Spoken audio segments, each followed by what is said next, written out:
Ready. Okay.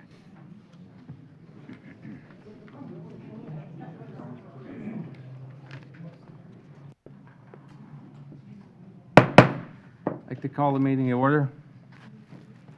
Hang on. So we'll begin with a moment of silence and stand for the Pledge of Allegiance.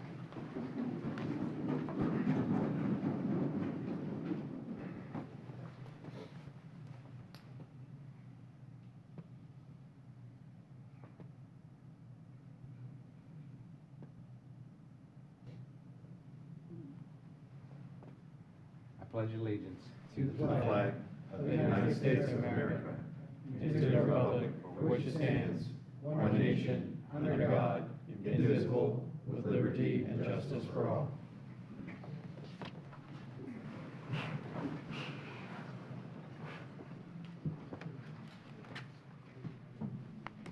I'd like to welcome everybody today. Hopefully you can hear me. I'd like to have the roll call, please, Madam Secretary. Jamie Girardi. Here. Don Anderson. Here. Peter Hansel. Roberta Size. Here. Christopher Pohl. Here.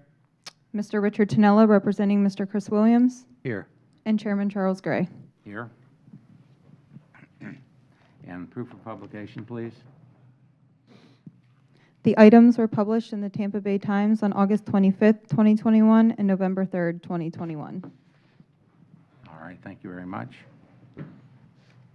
I'd like to ask anyone who is in the room now to please check your phones and make sure they're on the silent position. Appreciate that. Do we have minutes to approve? No. No. Okay. So for any of you who plan to get up and speak today, if you please stand now and raise your right hand.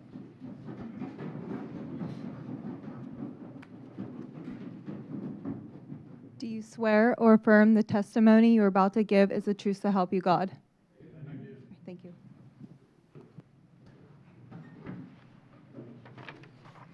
All right, again, I'd like to welcome everybody today, and we're the Planning Commission, appointed by the county commissioners, and we meet twice monthly.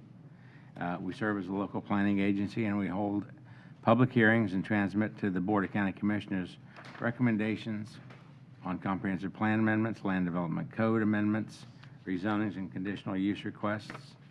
Planning Commission is the final decision-making body for special exceptions, certain appeals, variance requests, and certain alternative standard requests. However, the final decisions may be appealed to the Board of County Commissioners. If anyone is in opposition to any recommendation that we make to the Planning Commission, it's important for you to attend the appropriate County Commission meeting. For those of you who are not familiar with the procedures we follow here, we have 3 segments: continuances, consent, and regular items. It's been our custom to grant continuances when requested by staff or the applicant, unless there are extenuating circumstances.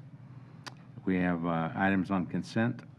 We'll go through those items one at a time. Anything that you hear that it's on consent that you'd like to have discussed, raise your hand when I call it out, and we'll pull it off consent for discussion, and that'll go on to the regular items. Those are items that we will hear fully today from the applicant and from anyone who has questions about it. They might be having trouble hearing you in the back, just so you know. They keep going like this. Are you having trouble hearing me in the back? Yes. Okay. Can we do something about that?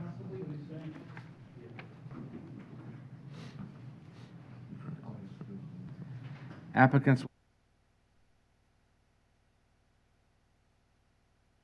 3 minutes to state their objections or concerns following the presentation, and then the applicant will have an opportunity to respond. There have been, I think, a couple of requests for additional time prior to this meeting, and which have been granted. And before we start, do we have anybody here that's here to speak on an item that is not on the agenda today? See no one. So I guess we can begin. Denise?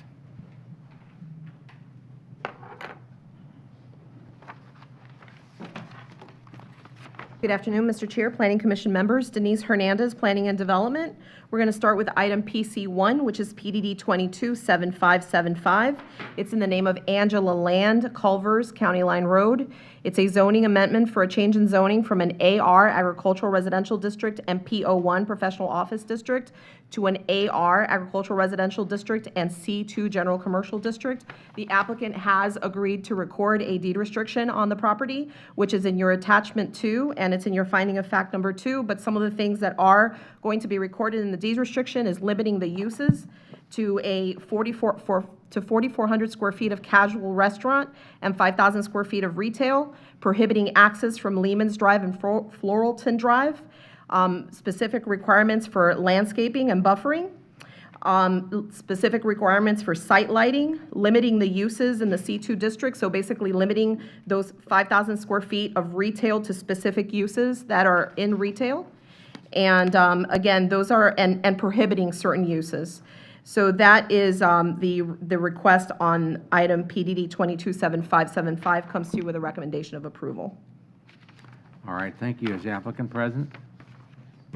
Anyone here to object? See no objections? And just for the record, Denise, there's nobody on WebEx registered for There is no anything? one on WebEx on this item, Is there anybody on WebEx? and no one for- has signed up to speak. I guess I'll ask you in general, is there anybody on WebEx for any item?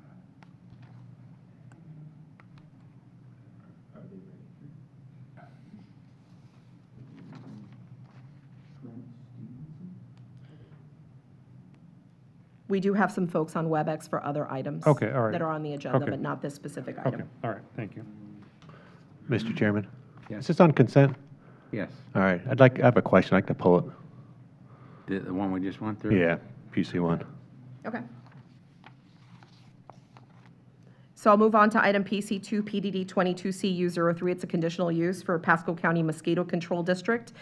It's a conditional use for a helicopter pad in an AC Agricultural District, AR Agricultural Residential District, and C2 General Commercial District. This comes to you with a recommendation of approval with conditions as included in your agenda packet. All right, and the applicant's present? Anyone here to object? No objections? And no one has signed up to speak, nor do we have anyone on WebEx to speak on the item. Thank you. So that is the end of your consent agenda. All right, so our consent agenda has been modified. Do I have a motion to approve a consent agenda as modified? So moved. Second. Have a motion and a second. Further discussion on the motion. All in favor signify by saying aye. Aye. Nay, like sign. Motion carries. Would you like to move back to PC1? Go back to 1, yeah. Okay. I think we just have a Do you want a full presentation on the item, or do you just have a question on the Just a item? question. Okay. I wanted to look at the aerial that's on the, in the packet.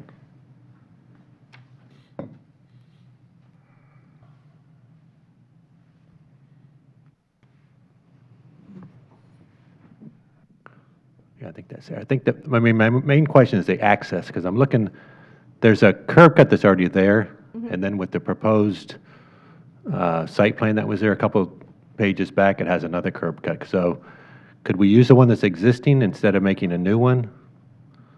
Is there any way, you know, just to eliminate the number of curb cuts?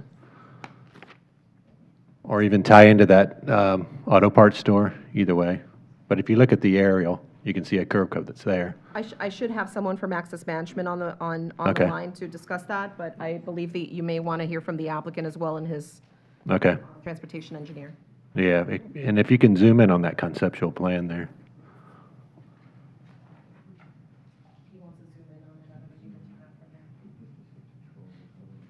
Because you can see an existing curb cut, and then there's a proposed curb cut. So it just kind of makes sense just to use the one that's already there. All right, if you have your name and address, please. Sure. Steve Henry, Links and Associates, 5023 West Laurel, Tampa 33607.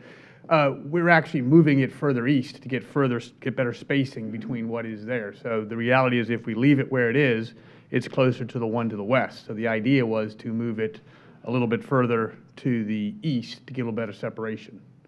and circulation for the project. So that's why we were moving. We are eliminating that access and putting one new one. So it's still one right in, right out to serve the property. Okay, You can see it here. yeah, all right.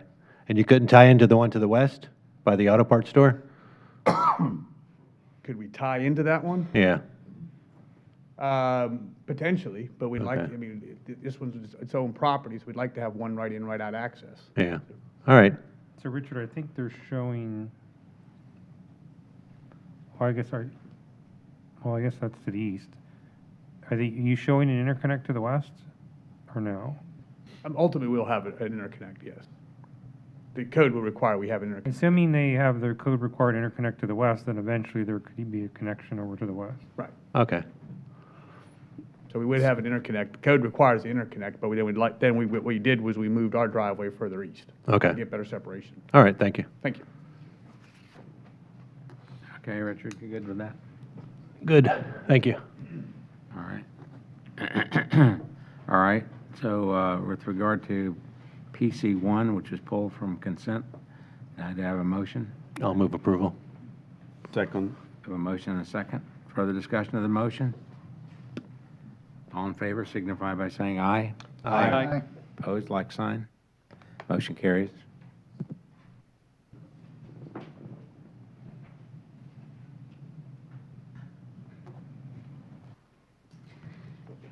Good day, Commission members, Chairman. Jessica Cole with Planning and Development Department. Item P3 is PDD 227526 in the name of Daryl and Karen Renner for a requested change in zoning from AR, Agricultural Residential District, to an MPUD, Master Plan Unit Development District, to allow for 108 single-family detached units on approximately 50.15 acres. Next slide. The property is located in south central Pasco County on the south side of Jessica, Bexley Road. Can I stop you real quick? Yes, absolutely. Since this planning commission's already heard this item twice, I'm not sure you need to go through your full presentation. It was continued for a very specific reason, which is to deal with the roadway issue. Correct. So maybe you could just summarize for us where we are on that issue, Absolutely. rather than going, unless the planning commission wants to No, hear this that's all good. over again. Okay. Excellent. Yeah. So after the Planning Commission heard this item on September 30th and it was continued to the November 4th meeting, the staff revised Condition 16 in accordance to the discussion that was had regarding the realignment of Wisteria Loop to be in accordance with more of what the vision roads were showing in our Pasco Mapper tool. After the November 4th Planning Commission hearing, it was continued to this meeting. Staff added Condition 17 to allow the applicant to seek mobility fee credits for the difference in cost from the substandard road improvements to the realignment of Wisteria Loop. I believe that's where we're at today. Staff is still recommending approval. So Jessica, just to be clear, staff is still recommending that the applicant build the Vision Road for credits? Correct. Okay. I know that our transportation planners are on the line, and they could probably speak to it a little bit better perhaps after the applicant's presentation, but they have been in discussion with the applicant to discuss some of the things that the applicant will be presenting as far as their solutions to the concerns over Wisteria Loop and the realignment. Okay. Thank you. All right, Jessica, thank you. All right. The applicant's present?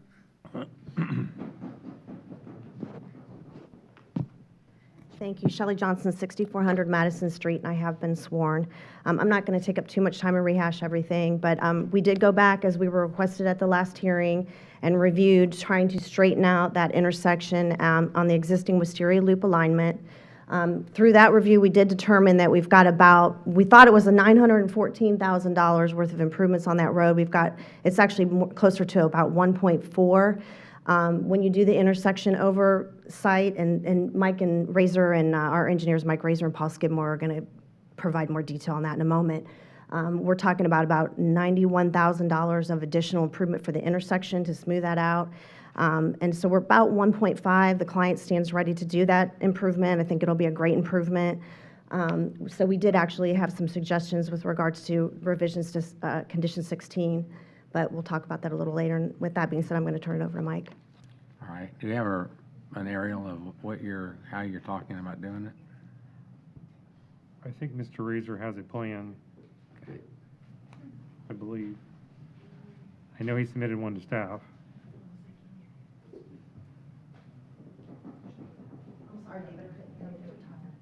Well, the chairman was asking whether you have a depiction of the. We do, we have a PowerPoint, and they're working on putting it up right now, I'm okay. sorry. Mike's going to go through, yeah, we have a lot of detail. No, I just was letting you know, we did go back and look at it, but Mike and the other engineers, obviously, they're the experts, they're going to get into the details on it for you. But we think it can be done, so.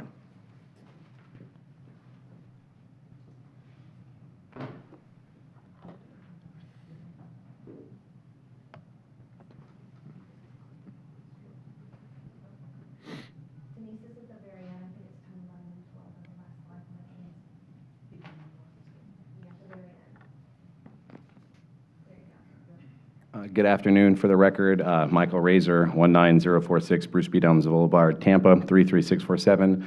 Unfortunately, I came a little late and I have not been sworn. All right. Do you swear or affirm the testimony you're about to give is the truth so help you God? I do. Thank you. Excuse me, thank you. So at the prior Planning Commission meeting, we had heard a lot of iterations, obviously, about Bexley Road, Wisteria Loop. Upon the conclusion of the very last Planning Commission meeting, there was a suggestion that we have evaluated, which was involving the intersection of Bexley Road and Wisteria Loop. There was a discussion regarding the skew of the intersection, safety, and things of that nature. So we went back and we took a look at it, and the diagram that is shown up on the screen is a conceptual improvement that will work to improve that intersection. Currently, the through movement at the intersection is along Wisteria Loop, which is shown generally. Is there a point? Does the pointer work? Top button? All right, perfect. So the current alignment brings through movements generally along this path. There's a stop control for Bexley to turn left, and there's a skew at the intersection. It's somewhat difficult to see on this particular graphic because of the new alignment being darker, but that skew is at about 45 degrees. Requiring the motorist that is turning left from Bexley Road onto Wisteria Loop North to look approximately 135 degrees over their shoulder to view oncoming traffic. Intersection angles less than 75 degrees should be avoided for traffic safety and operational reasons. The improvement here creates a traditional 90-degree intersection, significantly reducing the potential for adverse traffic safety and operational issues. Further, the improvement makes Bexley Road to Wisteria Loop North as the through movement. So with this concept, the through movement is here, which will take you out to 41, which will tend to discourage traffic intrusion into the southerly neighborhood, further enhanced, of course, with the signage to US 41, with the arrow to follow the curvature of the road. The support for the modification to the intersection lies within the FDOT plans, design manual, rather, they changed the name of that. FDOT indicates that the intersection angle between two roadways has a significant influence on the safety and operation of an intersection. Intersection angles that are close to 90 degrees as practical should be constructed. Intersection angles less than 75 degrees should be avoided for the following reasons. Heavy skew angles increase the intersection crossing length, exposing vehicles, pedestrians, and cyclists to conflicting traffic streams for longer periods of time. The road user's sight angle to the crossing leg becomes restricted due to the skew, making it difficult to see conflicting vehicles and to perceive safe crossing gaps. Turning movements are difficult because of the skew. Turning movements or positioning may be confusing, and increased open pavement areas of skewed intersections increase maintenance costs. So the intersection improvement here can be constructed with an existing right-of-way, meets applicable site distance requirements, and provides for additional landscaping areas as shown in green here. The intersection improvement is currently being proffered to discussions held at prior Planning Commission meetings. However, for the record, I'm unaware of any documented safety and/or crash issue at this intersection. It didn't surface in any of my prior discussions with county staff. With that, I'd be happy to answer any traffic-related questions regarding the intersection improvement, and my prior comments at the I commented the prior Planning Commission hearings in regard to the traffic study and its findings, of course, still stand. I'd be happy to answer any questions regarding that as well. Thank you. Mr. Chair, I have a question. Yes, so we have a question. So, Mike, I know you said that you can do this within existing right-of-way. I'm seeing that it looks like you have to make some adjustment to a driveway. That driveway is entirely within county right-of-way? I'm going to ask Paul Skidmore to come up and respond to that question specifically. He put this diagram together. I believe I know the answer to that, but I'd rather have Paul answer specifically. Sorry, Paul. It's all right. Paul Skidmore with Florida Land Design and Permitting, 3030 Trinity Boulevard, Starkey Boulevard in Trinity. I have been sworn.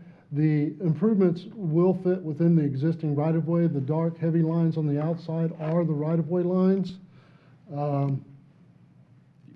And so that's right-of-way The that, driveway presently ties into the sweeping movement to the south, and it would need to be extended over into the new lane that would be the T intersection. and so this is right-of-way that the county owns by deed or maintenance, or how, I mean, It's either by plat or by deed okay. in this area, and it's, I believe it's a 60-foot right-of-way right now. As you get closer to 41, I believe it jumps to So 7. what is this landscaping that you're proposing? Because you're showing This the, landscaping was going to be put up for people traveling west to east. When they're making the turn, headlights then would not be able to, we could put landscaping high enough to prevent headlights from shining into the adjacent properties. well, I'm only asking for clarity as to what you're proposing, because landscaping could be just be grass. I don't know what you're, No, well, I mean, I don't know what you're proposing there, it just says landscaped areas. So what are you proposing? we can put up shrubs, we could put up trees, but landscaping is not just the grass. So it's some type of buffer that would prevent headlights from shining into the people's homes. And those homes that are in there right now are almost 600 feet off of that right-of-way line. So there is a very large distance that would prevent these lights from reaching there. So should we have a minimum height? on Well, landscaping? First of all, I don't know whether planning commission is going to agree with this or not, but if you do, I think it needs more specificity about what landscaping is being installed in that area. I read Ms. Johnson's proposed condition. It doesn't address verbally what this landscaping is going to be. So, again, I probably need to hear from the public before you make a decision, but all I'm saying is that if you agree to this, you probably need, you can't just refer to this graphic, because the graphic is, in my opinion, insufficient as to what is required for the landscape. It's a generic graphic to show you, but we can, the buffer that we put in there can be some type of opaque type vegetation. Good idea with that. And it So, can be, so Paul, I guess the chair just asked me a question, which I will ask you. On the southern part of this graphic, it looks like there's a piece that's outside of the right-of-way, or am I? well, the existing road presently is outside of the right-of-way. In several cases. Okay, well, let's back up, though. Is it a county-maintained road? That is correct. Okay, well, then the county would own it by maintenance. So I guess when you get south of this point, you're just going to be building you're still are you within the area that we're maintaining? Is that what, I guess That is I'll- correct. All of these roads are maintained by Pasco County. Okay, so you're not doing any construction outside of any right-of-way we either own by plat or by maintenance? That is correct. Okay. Does that answer your question? Yeah, I just want to, look like it's going right into somebody's yard. But- Okay, so, do we have any questions up here before we hear from the public? No? Okay, Thank you. thank you. All right, is there anybody that'd like to come up and ask questions, have a concern, or like to speak? You do have some folks. Mr. Chair, you do have some folks signed up to speak on this item. You've got Mr. Chris Nacco, Mr. Jeremy Couch. Some of these are very difficult to read, so I apologize. Ms. Debbie and Ms. Shannon. Denise, do we have anybody on WebEx for this item? We do not have anyone on WebEx for this item. Okay. Okay. So, Mr. Nako, would you like to come speak?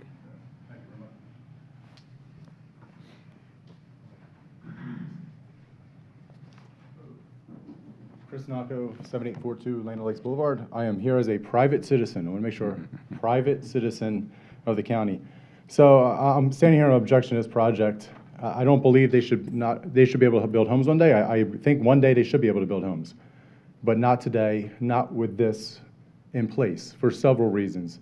This is part of a bigger project of the Angeline. If you look at the whole Angeline project, this actually will tie into it because of Bexley Road.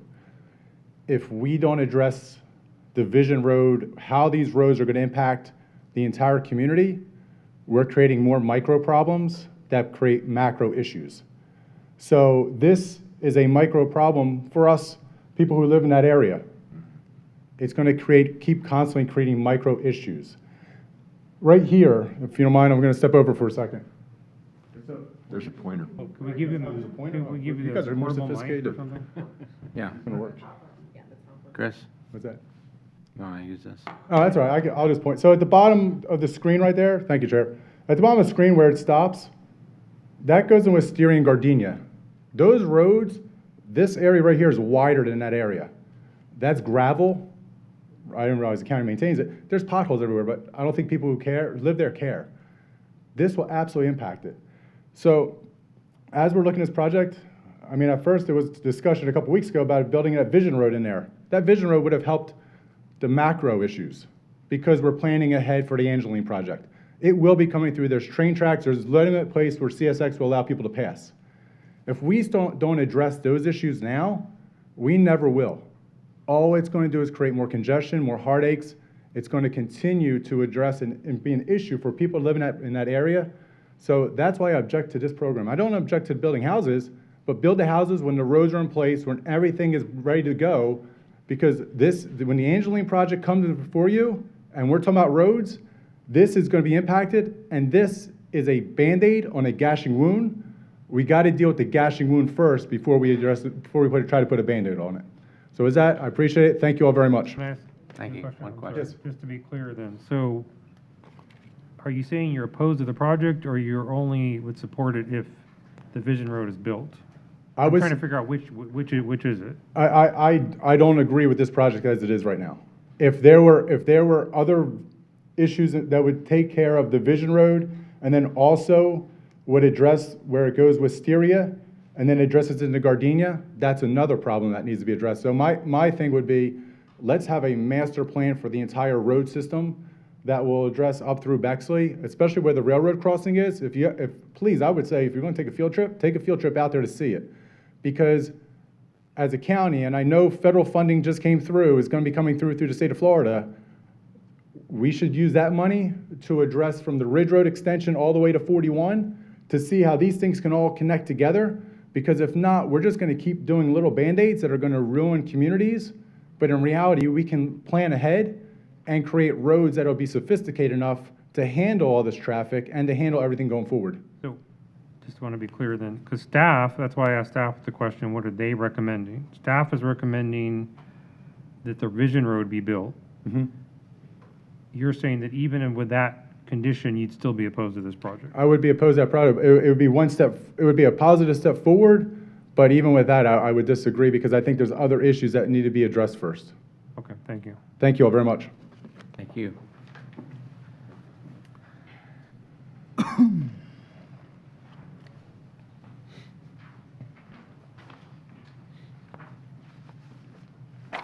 Members of the commission, Jeremy Couch, 6624 Wisteria Loop. My main opposition to the project is not the neighborhood. It's not that Mr. Renner wants to develop his property into a neighborhood. We want the right road.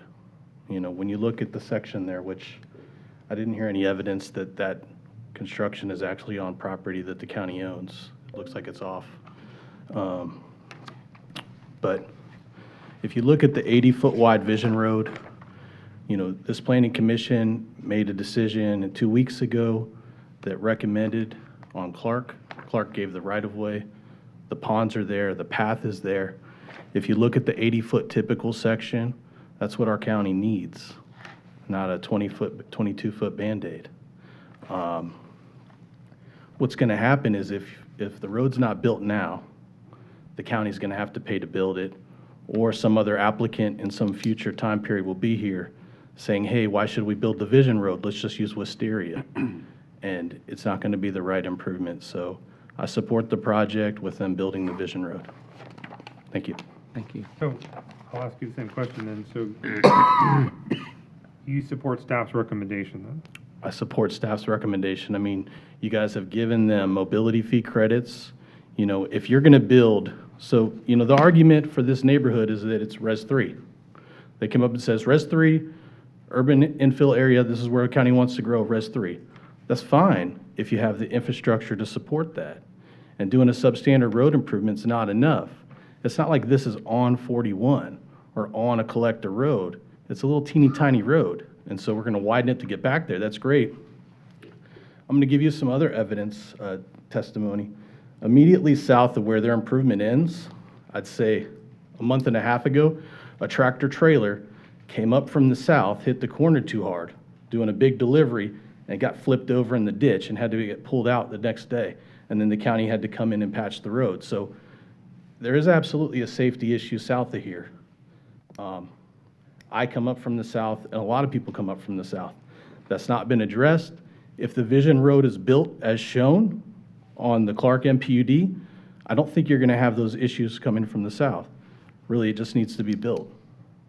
I mean, let's do it the right way. Let's not put it on the county. You know? All right, thank you. Yep, thanks. Anyone else like to speak? All right.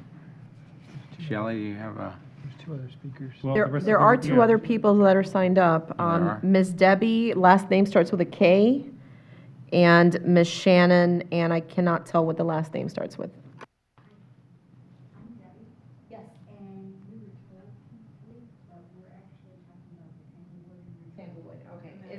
Is Shannon also for Tanglewood? Thank you. That's all. That's all I have. That's all right. we have. all right, thank you. Shelley? Denise, if you could put up the last slide on the PowerPoint, I think that has our proposed condition. do have your, if you can. Oh, I'm sorry. I forgot about that. There we go. Thank you. Thanks, Denise, sorry. And I have a hard copy too, but this is the proposed revision that we're suggesting to our actual proposed conditions. We're going back to the original condition that staff proposed, because as you recall, staff's original recommendation was that we build it in the existing alignment. So we are going back to that original condition, and then we're adding the intersection improvement to that we're agreeing to make to actually make it even better in terms of the improvements we're making to the road. And then there's a condition 17 that deals with impact fee credits, which obviously, when we looked at the other alignment, you know, that didn't work from a cost perspective. So we would look to have that deleted because we don't, you know, we're not seeking impact fee credits for the additional improvements that we're making. But we'll be happy to answer any questions. Okay, are there any questions? Having seen none? I've got, I mean, I do have several questions here. As far as the mobility fee credits go, I mean, is there, can you quantify the amount of mobility fee credits that would be available, and then how many would be used by the project? So the improvement project on the Vision Road, which my understanding too is there's no route study. So I don't know if the actual alignment's going to change on the Vision Road once a route study's done with that Class 1 wetland. But the original cost estimates we came up with was $2.8 million to build that road. And we have 108 units. So we would be able to take down maybe less than, you know, about less than 1 million of them, obviously, because, you know, it's probably about 1 million. And then we had talked to Clark about taking some down and, you know, hadn't had any agreement on that, which we discussed last time. So there's not enough there, yeah, in terms of what's in the benefit district or otherwise. So, but on this, we still have another additional $500,000 of improvements that we're adding because we're up to, I think 1.4 on this. And then when you add the intersection improvement, which is additional, that's another 91,000 is the rough estimate on that. So we're up to about 1.5 million to do improvements to the existing alignment. And of that amount, the difference between the 2.8 and the 1.5 would be the amount that's creditable? Correct. Is that right? Correct. So there would be, so you wouldn't be able to use up that whole 1.3? No, and we, as we discussed last time, you can only use them in the benefit district, and right now, there's nothing on the horizon immediately that we would be able to say, okay, we can make this work, so. Okay, I mean, I know we've heard this multiple times, and the idea, or everybody's intent, I think, was not to rehash and go over everything, but, I mean, just to summarize, going all the way back to the first meeting, the concerns that I heard were the substandard road portion of Bexley, the substandard road portion of Wisteria Loop, both to the, I'll call north, but I think it's east and west, or whichever direction, going both directions from Bexley.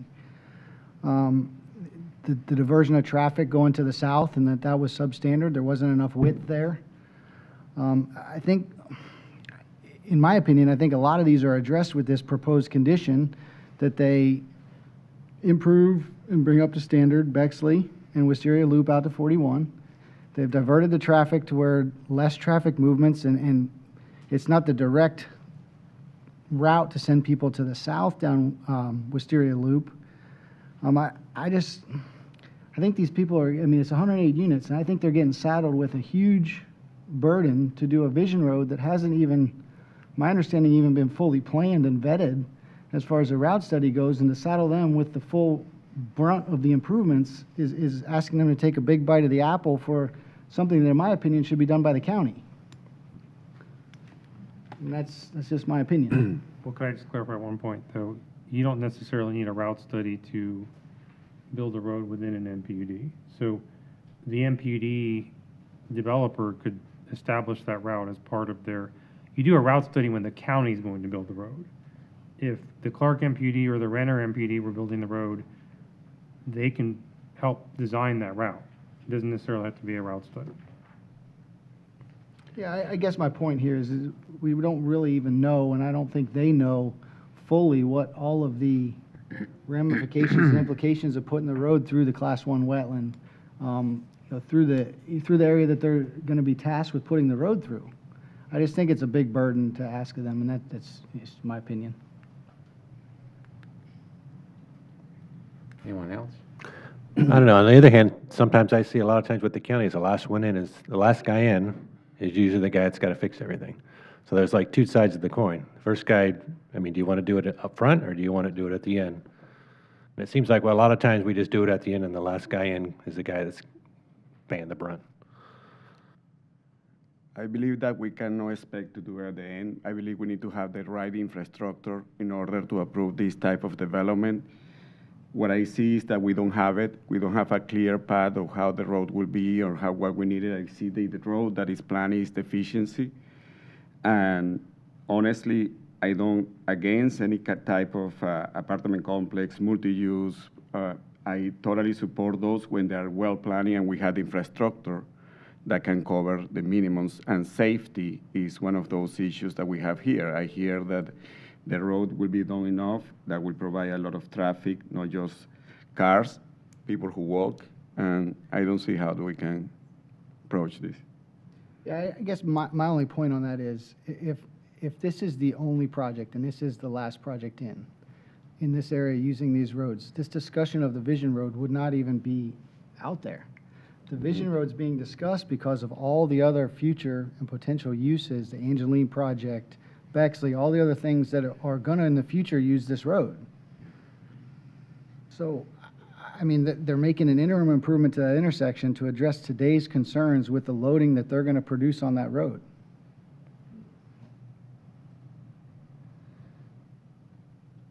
Any comment?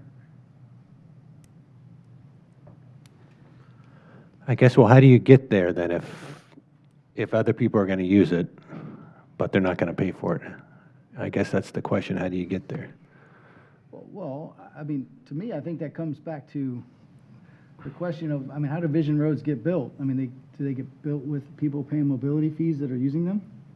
So I would say in general, vision roads get built either by developers or the county. So the county does its best to, as development occurs, ensure that developers build the portions of the vision road that development should be responsible for. And then sometimes we have gaps, and then the county has to come. A good example would be Tower Road, okay? Tower Road's a vision road. There's portions of Tower Road that the Bexley has built. There's portions of Tower Road that the Starkey Ranch MPUD have built. But there are gaps that will likely need to be built by the county, but eventually you'll have a continuous roadway that's Tower Road. So this road is very similar. I mean, you could have parts of this road that are built by Bexley up to the railroad tracks, and then when you get over the railroad tracks, we would try to get development to build as much of it as we could, but to the extent we couldn't, the county would eventually have to fill in those gaps. Does that answer your question? Yeah. And the funding source we would use would be mobility fees. So that's why the county was willing to give mobility fee credits for this road if it was built, because it is saving us money that we eventually would have to spend mobility fees on. Okay. Chris, anything? Don, anything? But what's the window to use the mobility fee credits? I mean, when do they sunset? Is it a 5-year? No, as long as they're being used, there is no sunset. If they lay dormant long enough, and I think it's 20 years, then they would expire. But if they're being actively used, they don't expire. So the growth in that area, obviously, they're going to be used within that window, or there should be. Yeah, I mean, I know that Ms. Johnson said they may not be a market for them immediately, but I'm not sure it's accurate to say there's no future growth plan that could use them in this area. I mean, Glen Angeline is a huge project that could buy credits. Clark MPUD. There's a number of projects coming in this area that could be potential buyers of credits. So it's not like it's an area where there's no growth occurring. Right. Okay, so we've had discussion. There's no further discussion. We have a motion. I move a motion to deny P3. Are you move a motion to deny it totally, or go with staff's Again, recommendation? we can have conditions, and those conditions is to improvement on the road and have a clear plan of how the road will look. How it is right now, I don't see that can. So to be clear, I'm going to be clear about what staff's recommendation is. Staff's recommendation is to approve the project and require the construction of the Vision Road for credits. I understand that, but do we have clear plans of how the road will be designed, built, with? Well, that would be between the developers of the Renner MPUD and the developers of the Clark MPUD. The Clark MPUD does show a proposed alignment for this road. But since Clark MPUD has to give the right-of-way for it, and Renner MPUD had to build it, they can jointly agree on a revised alignment. So that'd be done through the design process. The condition as written, according to staff's recommendation, simply requires the construction of the road. It doesn't require a specific alignment. Mm-hmm. All right, so please clarify your motion.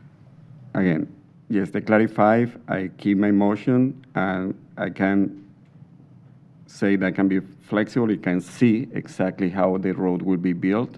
If I have a master plan that is consistent with the number of units and the future of the area. So that is my position. And I don't have it.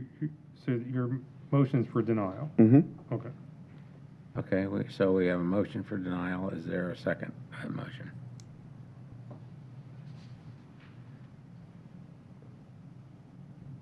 Not hearing a second, then do we have a new motion? That motion died for lack of a second. I have a question on, so condition 17, is that the building of the Vision Road? So Jessica, do you have a PowerPoint or something that Yeah. you can show us? Because Shelley's showing what she proposed. Do you have something that shows what staff is recommending? Because I think that would be helpful.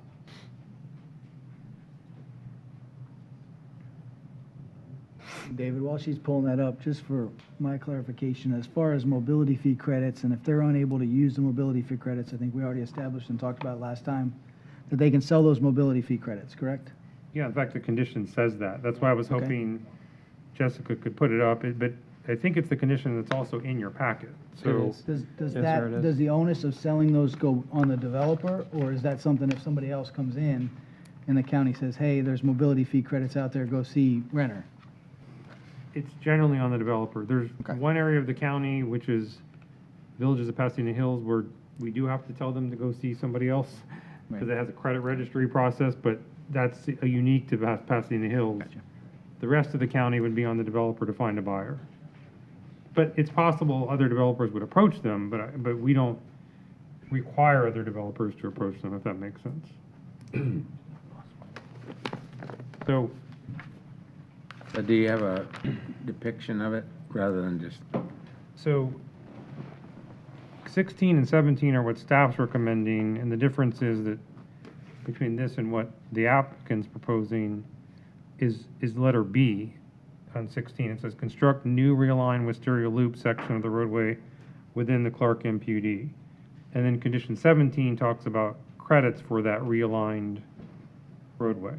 So B is the Vision Road, essentially. 16B is the Vision Road. Right. Now, but it doesn't say, I mean, we could show you the proposed, I don't know if we have it, Jessica, the proposed alignment that Clark MPUD showed for that road, but it doesn't necessarily have to follow that alignment.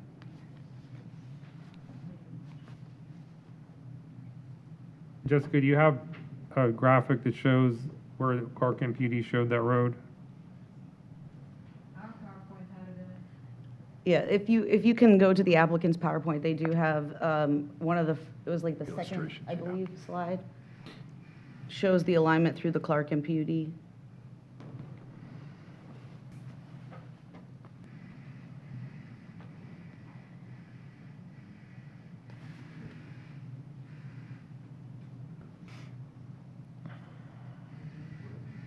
You might, yeah, it's this next one. that's it, that the yellow? Yeah, that's it. The yellow, if you look at that yellow section of the roadway, that's where the Clark, I believe where the Clark MPUD shows the road going. But if Clark MPUD and Renner MPUD wanted to come up with a different alignment that achieves the same goal, I don't think the county would object. Do you, Brad, do you have? Okay. Okay, yeah, I think that helps to clarify it. But essentially, to boil down all those, that language, it basically says they'd have to build the yellow road and they would get credits for the difference between the cost of doing that and improving the existing alignment. So the credits would be specific to B, not A or C in that condition 16, essentially. It's specific to B. Right. Because the other segment, other parts of the road, they have to improve Anyway. anyway. They're not, Right. nobody's disputing the other segments of the road because Mm-hmm. there is no different alignment. Those just need to be improved, if that makes sense. It does, yep. All right, so we have a good understanding of that. We have a motion, please. Roberto's motion, in light of a lack of second, I'll make a motion to accept the proposal and recommendation of the staff to include the Vision Road in the. Okay, so we have a motion to approve staff's recommendation with their conditions. Do I have a second? I'll second it. Okay, we have a proposal to approve staff's recommendation with conditions, and we have a second. Any further discussion of that motion? I mean, I guess just before we vote, I mean, just, I guess, in essence, what I'm hearing or the way I'm interpreting this up here is that this project essentially gets penalized because it's not big enough. Yeah. And if it was a bigger project, they could absorb the cost as mobility fee credits. Unfortunately, just due to the size of the project, it's not big enough to absorb those mobility fee and the impacts and all the costs associated with the construction of the Vision Road. So, I mean, this is a hard one because, I mean, we're usually up here to say whether we're for a project or against a project. And I don't know that I've ever voted against a project because it was too small. So that's, I mean, Well, I will say that I understand this may be unique for Pasco, but part of the reason the legislature changed the law to make it so that you have to be able to sell, the county has to allow them to sell any excess credits in the same benefit district. So part of the reason the legislature changed the law was for this very reason. There are some projects that weren't big enough in the state to absorb all their credits, and so the legislature wanted to make sure that they'd get some use of those credits, that they'd be able to sell those credits in the same benefit district, or an adjacent benefit district if it provides benefits to an adjacent area. So it may seem uncommon to you, but I wouldn't say it's uncommon in the state of Florida. Otherwise, the legislature wouldn't have changed the law the way they did, because there wouldn't be excess credits to sell. Right. So. Yeah, and I guess along those same lines, and really the way I look at it is, personally, I have trouble burdening them with the costs of constructing the Vision Road.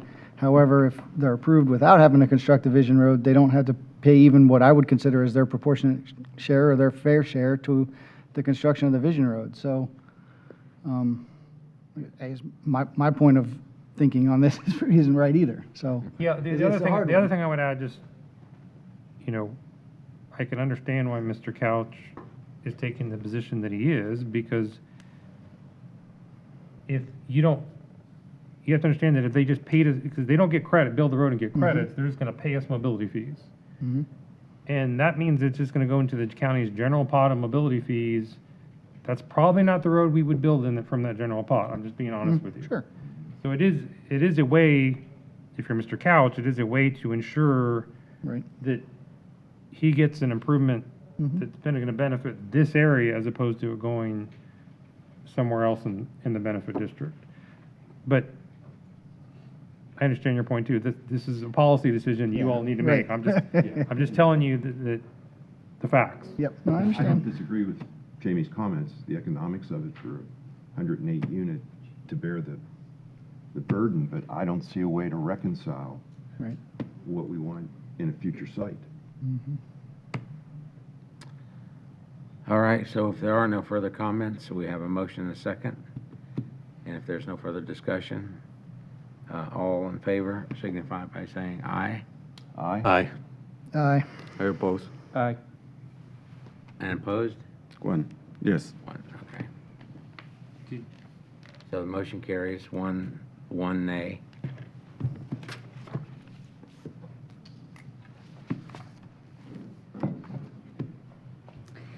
Thank you, Commission members. Jessica Cole with Planning and Development. Item P4 is PDD 227568 in the name of Carolyn S. Sells trustee for a requested change in zoning from ER Estate Residential District to MPUD Master Plan Unit Development District to allow for 230 apartment units and 10,000 square feet of commercial office uses on approximately 21.45 acres. This property is located in west central Pasco County on the southwest corner of the intersection of Ridge Road and Tanglewood Drive. The subject parcels currently reflect their original ER estate residential zoning. The future land use classification is Res 3 with a proposed change to Plan Development, PD.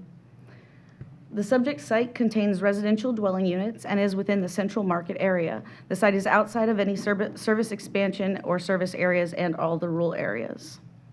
Section 402.2C8 of the Land Development Code allows for deviations from the code if approved by Planning Commission and Board during public hearings for any application for an MPUD rezoning.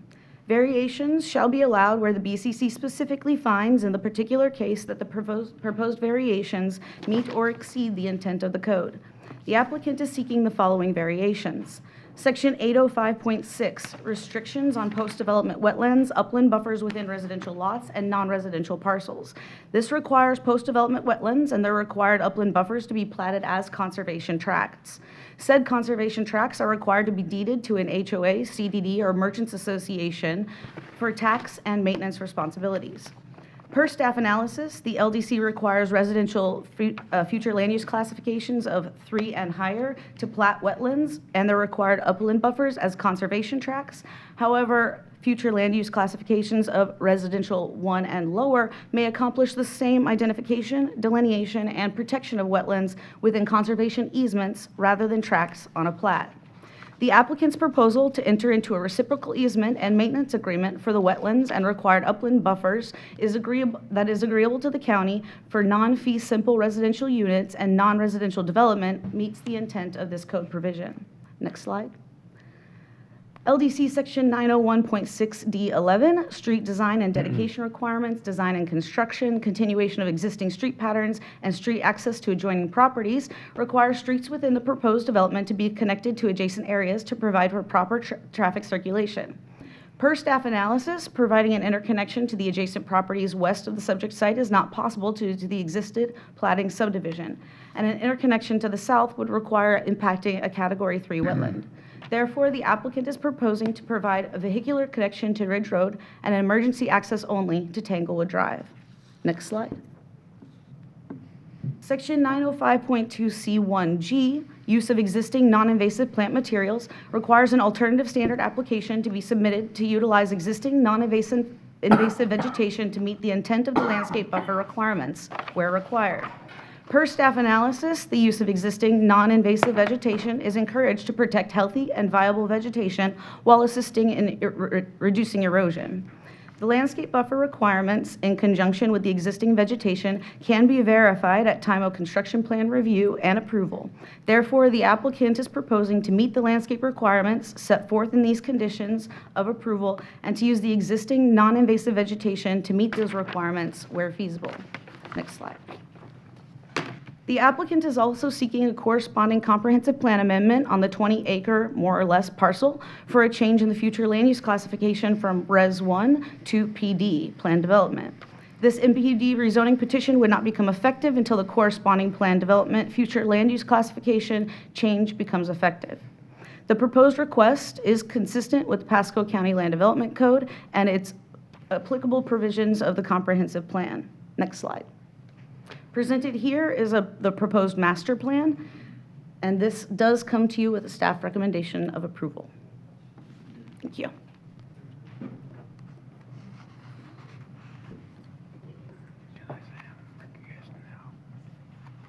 We can, I think, I would. So Barbara, before you speak, the chair wants to say something. Okay, I'd just like to state for the record that I'm recusing myself from this application, so I will not be voting or speaking.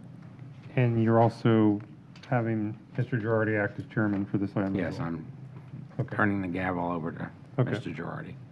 Okay, so Mr. Girardi is the acting chair for this item. And I do want to state that Ms. Wilhite has been granted 20 minutes, and then that does not include rebuttal time. Good afternoon, Barbara Wilhite, 6327 Grand Boulevard, Newport Richey, for the applicant. I think staff has gone over the project location on Ridge Road, close to the State College. What I did want to tell you is we're before Planning Commission in April. I appeared via WebEx. We were not able to attend in person. And as a result of that, I think there was questions that remained pending for the Planning Commission members, and there was no way for me to continue the matter because my microphone got turned off after they went to discussion of the Planning Commission. So although I was, let's continue it so we can do things, I couldn't continue it. So I'm glad to be back here to give you the rest of the story of all the things we've done since April. One of the first things we did after we heard the public comment as well as the questions from the Planning Commission is we hired an airport consultant. The project is located southwest of Hidden Lake Airport, and there is a handout on a larger map that kind of shows our project in proximity that's up on your dais. It's also in the PowerPoint. It shows our proximity to the airport. This is created by the consultant. The consultant is here, but I'm just going to go through these things kind of quickly because I only have so much time, and they'll be able to answer questions during rebuttal. The project is located out of any safety zone or runway protection area. You can see on the map there that the runway protection area is the blue areas here, where the approach is, the takeoff and the approach. We're well to the west of that. Actually, interestingly enough, the State College is within the runway protection area for this airport. The airspace analysis that was completed looks at our maximum elevation, not height of a building, but elevation. Our maximum elevation is 95 feet.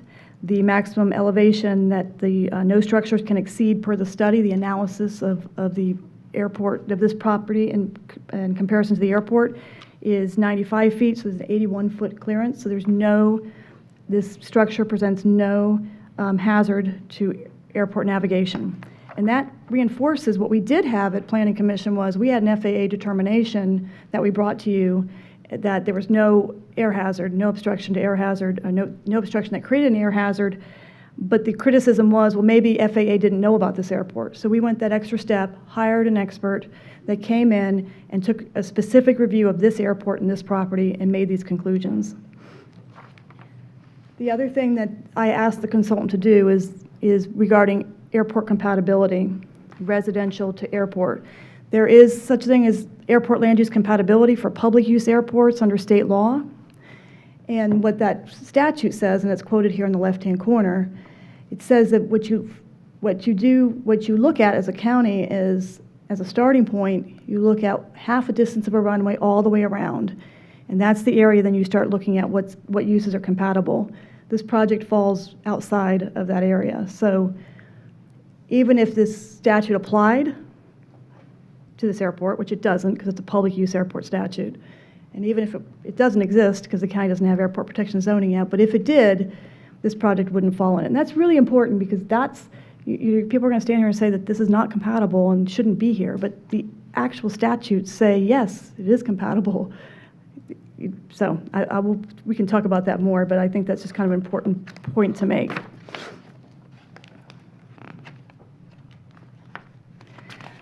The other thing that happened after Planning Commission was the board directed staff to move forward with airport protection zoning, something required by state statute, and the county is moving forward with that.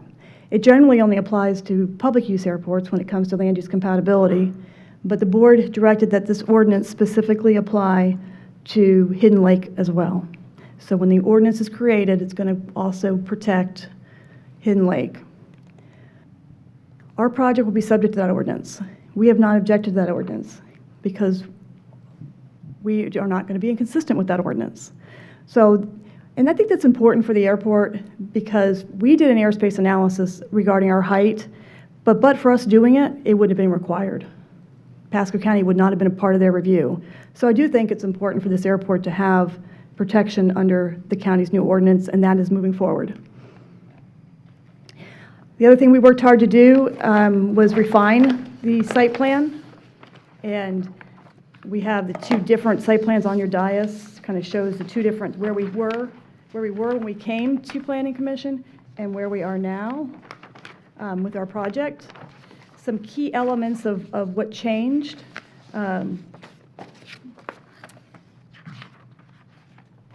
Was that all along the Tanglewood area, all along Tanglewood Drive, we created an open area.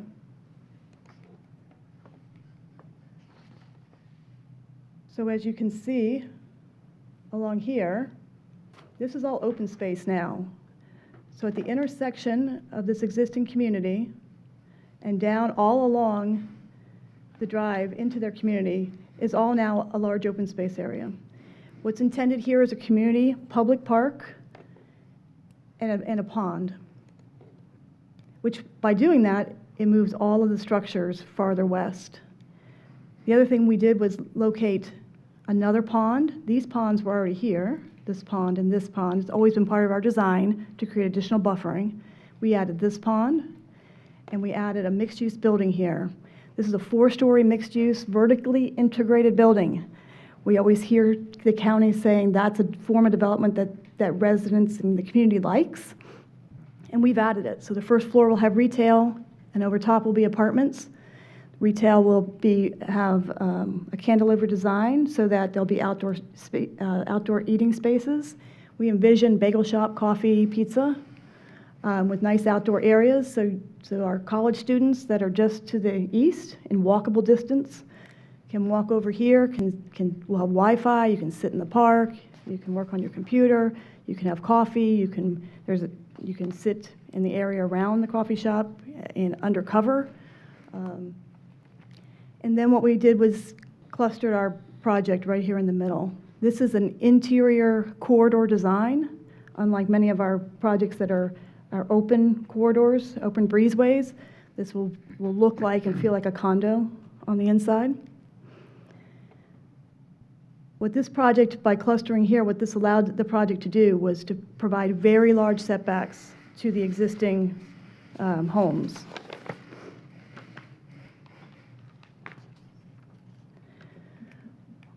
Oops, excuse me. Oh. Clearly not very good at this.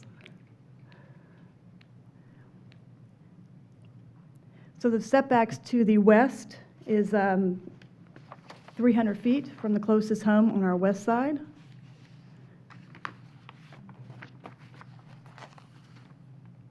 I hit the right ones here. Right along here, it's 300 feet. Football field's about 360, so if you can envision, at a stadium looking down to the other end, that's how far the distance is. The current zoning allows structures within 35 feet. So 35 feet versus 300. It's what you do when you have an efficient use of land. It's pretty neat what you can achieve. So on this side, there's a 20-foot buffer, existing masonry wall.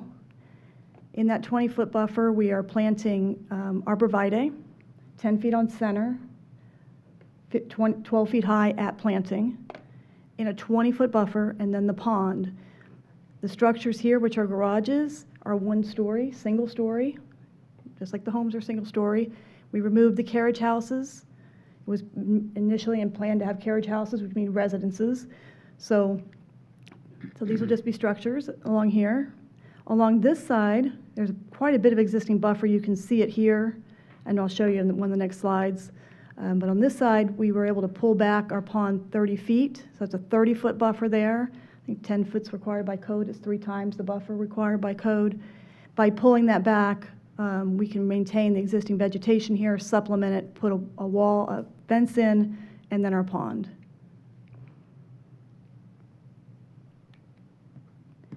This is the natural buffer you can see along here. This is where I was just going along on that eastern boundary. That's the existing natural buffer. By doing 3 times the buffer your code allows, actually requires, we can save a lot of that buffer. On this side here is where there's not as much of existing buffer, and that's where we propose to plant the very fast-growing arborvitae, which grows very fast year by year, and provide a very nice buffer there. The other thing we did since Planning Commission was looked at an economic analysis. I usually don't do an economic analysis. So Barbara, before you move to this, can you just go back to the site plan for a second? Absolutely. So you just went through a lot of details about this plan, but this is very different than the plan that's attached to the MPUD, which is more of a bubble plan. So it's not clear to me, are you committing to this plan or are you not committing to this plan because it's a different plan than what's attached to the MPUD? So all this is spelled out, all the buffering and all this is spelled out in the MPUD. All of this is spelled out in the MPUD. The height, there's a height restriction in our comp plan that makes this happen. We have somebody within such a distance, you can only go 1 story, so that makes that like this. This is set out, the location for this is set in our MPUD plan. Okay, so I'm not sure I saw anything in the MPUD that requires a 3-story mixed-use ground floor retail building, nor did I see anything that requires the apartments to be designed the way you've shown them. So, I mean, that's why I'm asking the question. So Sure. I just don't want Planning Commission or the public to be misled to think that you're committing to this plan unless you are committing to this plan. That's what I'm confused about. We are committing to this plan. Okay, so if that's the case, in my opinion, the reference to the plan, there's a reference in the very first condition of the MPU that talks about the plan you have to develop in accordance with. in my opinion, it should reference this plan, not the one attached to the, currently attached to the MPUD. And I can create language for that. Certainly, this is not an engineered plan, but we certainly can. Well, even if it requires so. substantial compliance with this Right. plan, that's still very different than compliance with what's attached to the MPUD now, which is clearly a bubble plan. My engineer feels pretty confident in his conceptual plan, so we can generally conform to it. Okay. I never stand before you and present things, yeah, so I'm I'm not- happy that you asked these questions. Yeah, I'm not suggesting that you are not going to develop in accordance with Right. this plan, but that's not what the MPUD Understand. says now. That's my concern. And you're right, the other thing we did commit to was mudroom. Because Well, that's in the that- MPUD conditions, Right, but, right, so. but mudroom can you're take right. many shapes. Understood. All right, and if you're That's saying fair. this, to me, this is effectively like your mudroom plan, but there's just nothing in the MPUD conditions that say you're going to do this. Understood. So that's my question, which And it we're sounds like agreeable you're to willing that. to modify the conditions to do that. Absolutely. Okay.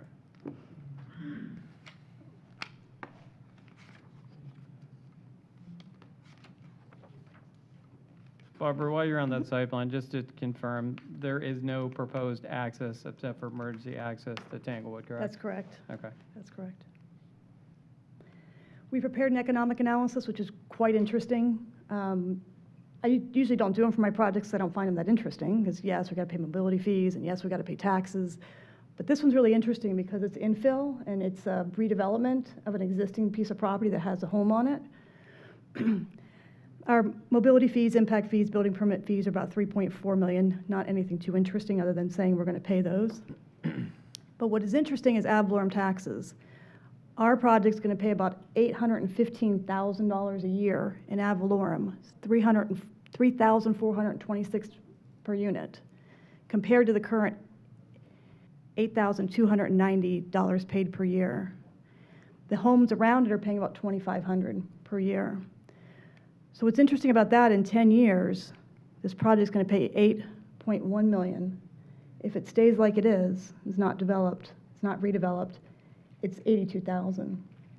What makes that reflect on me, somebody that's been doing planning for 25 years and talked about infill development, talked about redevelopment, and heard those concepts, I get it now.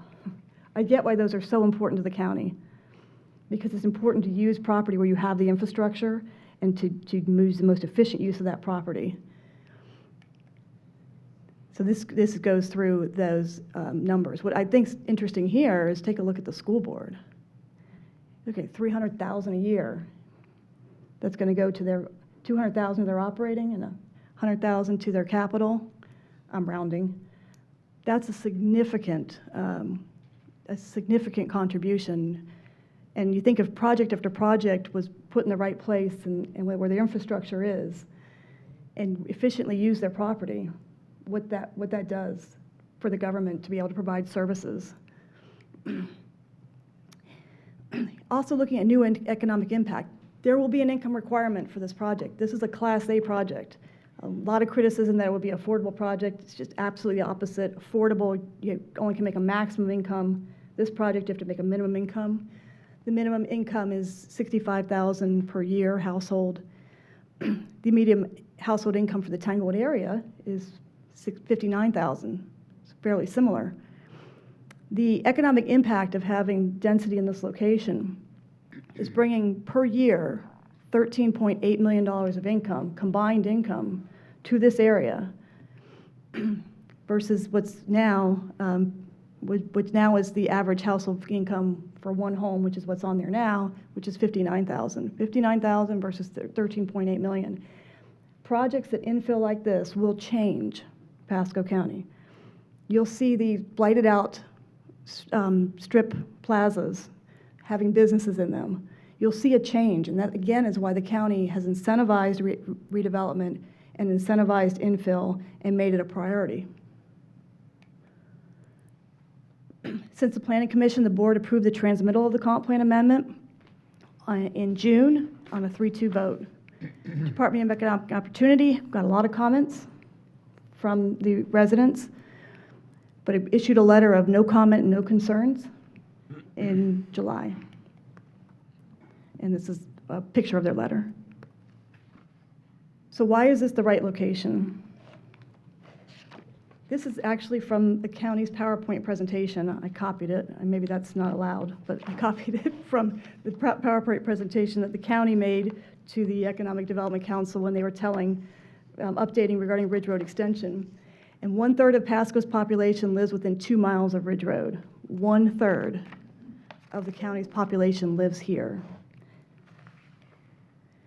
What's great about that is that here's all the jobs that are coming within 20 minutes of this project. You add those up, that's significant. You know, I've lived it my whole life, and a list like that makes me pretty excited. Pasco's changing, and so are the needs to have projects like this. The infrastructure, kind of stating the obvious, because you all drive on it. Ridge Road is an existing 4-lane arterial highway. The county spent $43 million to improve that road to 4 lanes. Similarly, 52 and 54 are arterial highways. Ridge Road is currently being extended to the Suncoast Parkway, Sun Lake Boulevard, and US 41, and these are from the county's numbers.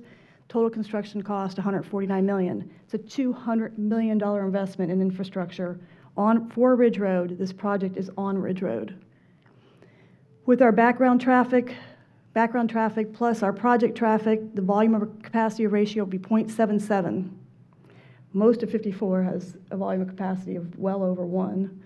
But with our project, it'll still be 0.77, which means it's under capacity today, and with our project in 2045, it'll still be under capacity. So these infill projects are even more important so that the taxpayers get a realization of the return on that investment made in that $200 million they made on Ridge Road, or will be making. Our project has no access to Tanglewood, as I was asked. 60% of our traffic will go west on Ridge Road.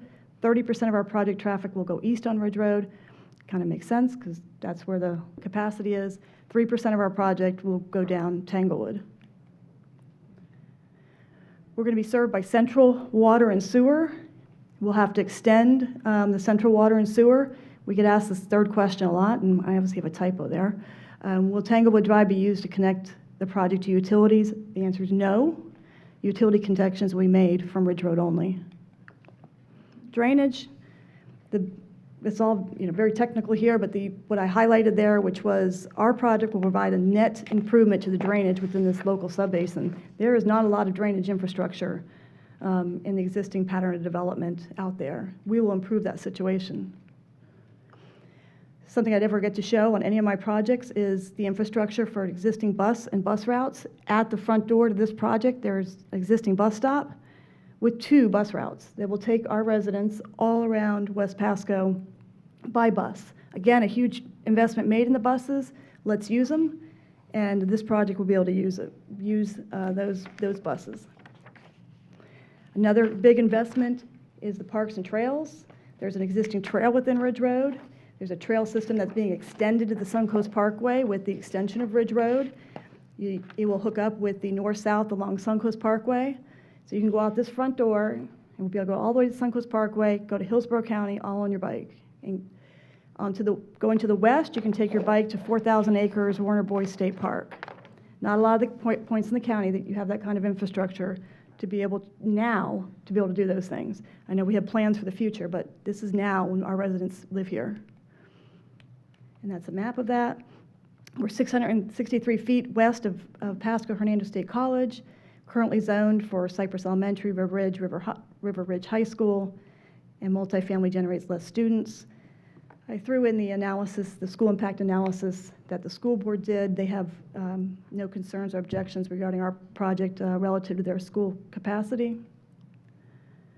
Planning-wise, original land use, original zoning, a lot has happened planning-wise from 1975 and 1989. In 2008, there was a ULI report. ULI came here and said, let's break this county into some markets and make some planning, do some further planning.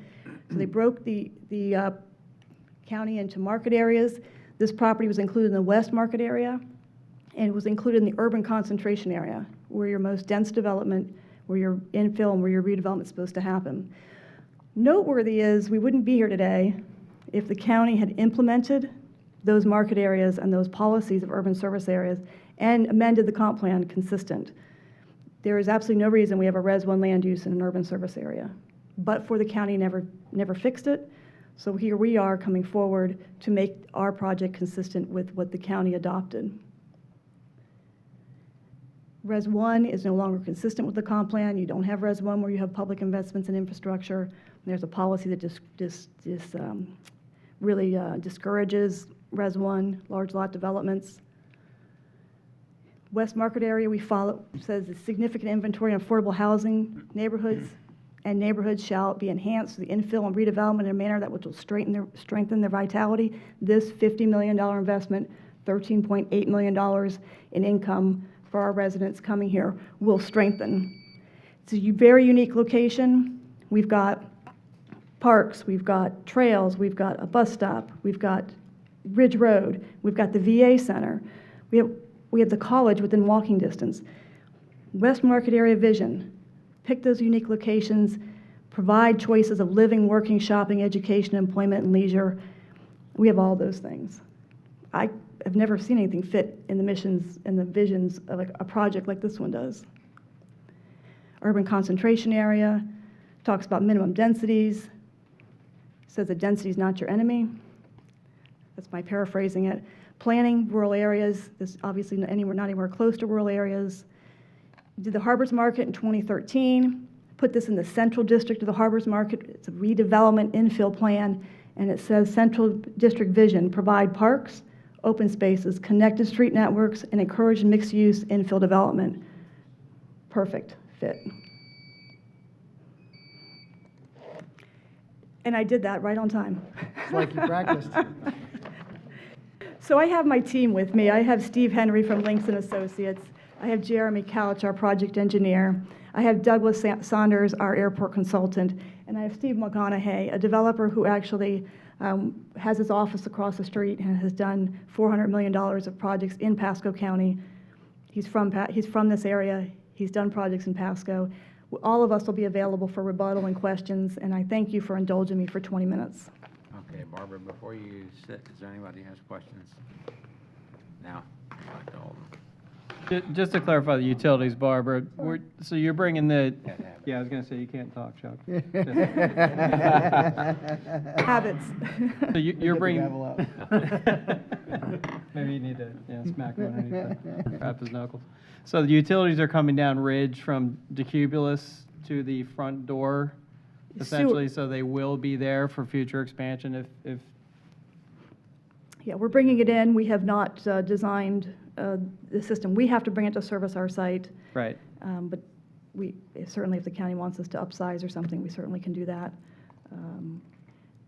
But we will bring, at our sole expense, about $1 million to bring that sewer from Decubulus to our project. Okay. Thank you. Thank you, Barbara. There's no other questions from up here. I guess we'll take public comment. If you can come forward, just please state your name and address, and if you've been sworn.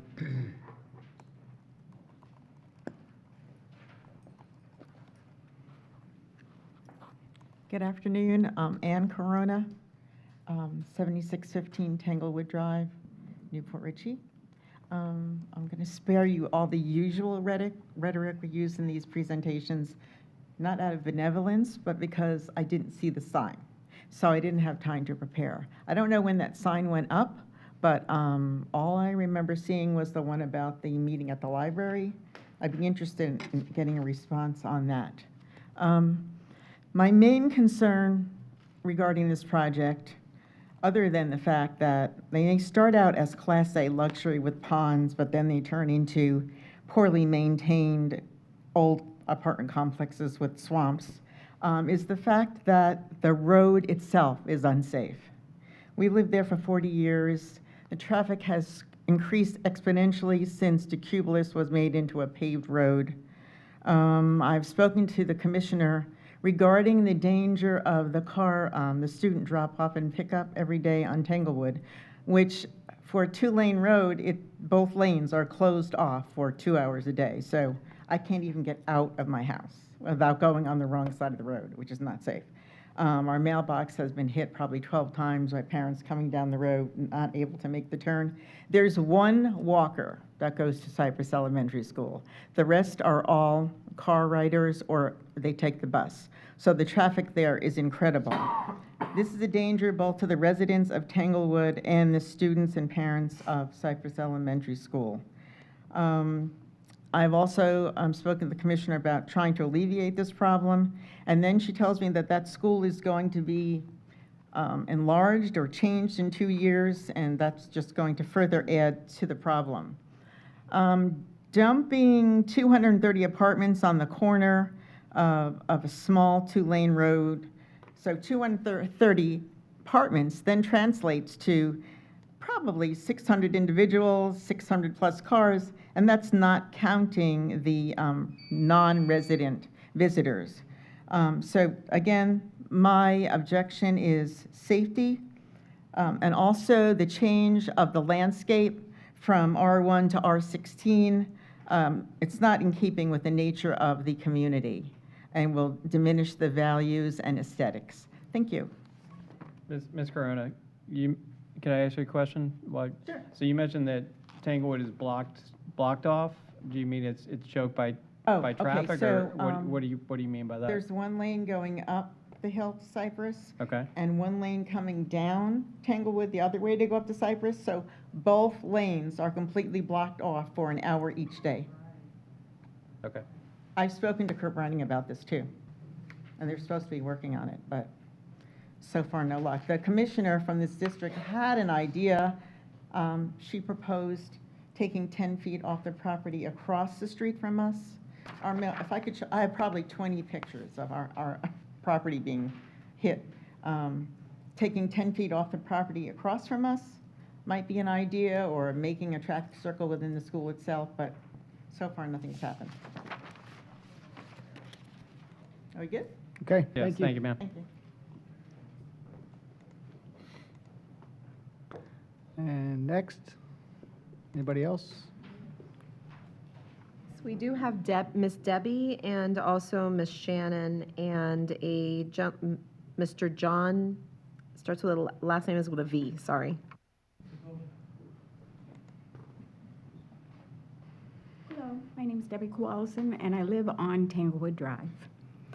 I am sorry to say that the .3 traffic that would be added to Tanglewood Drive is bogus. If you come, there's only emergency exit supposedly going to be from this apartment complex.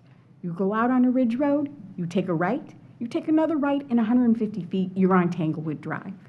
If you go from Ridge Road, if you go from the corner of Ridge Road and Tanglewood to Cumulus going down Little, you hit 7 traffic lights. If you go down Tanglewood from Ridge Road to Decubulus, you hit 0 traffic lights.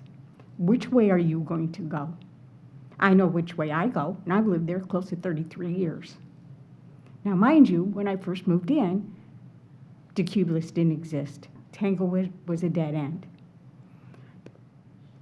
It opened up, yay, progression. Let's move with it. Progress is always good. But this size in a residential area is pathetic. And because we don't pay as much taxes, are we going to be punished? I mean, it's just ludicrous what they're coming up with. I agree that Ridge Road needs to progress, but this is not the location. Usually when they put apartment complexes like this in front of a subdivision, the apartment complexes don't have to go into the subdivision. Everybody is going to be going into our subdivision. My time is not up yet, but I just want to say some of the things they're saying are wonderful, but when you live in the real world, this doesn't work. Just doesn't work. So thank you very much. Okay, thank you. And I'm sure they can, during rebuttal, they'll address the traffic concerns. And obviously, I'm sure the traffic patterns in that area, once Ridge Road's open, is going to change a little bit. So, thank you. 7 lines and 7 lines.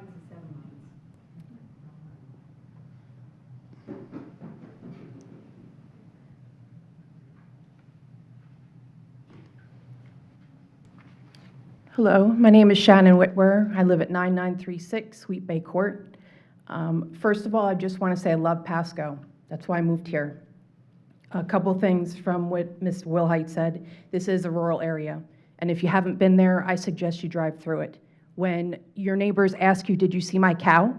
That's a rural neighborhood. So we're going from Res 1 to Res 24.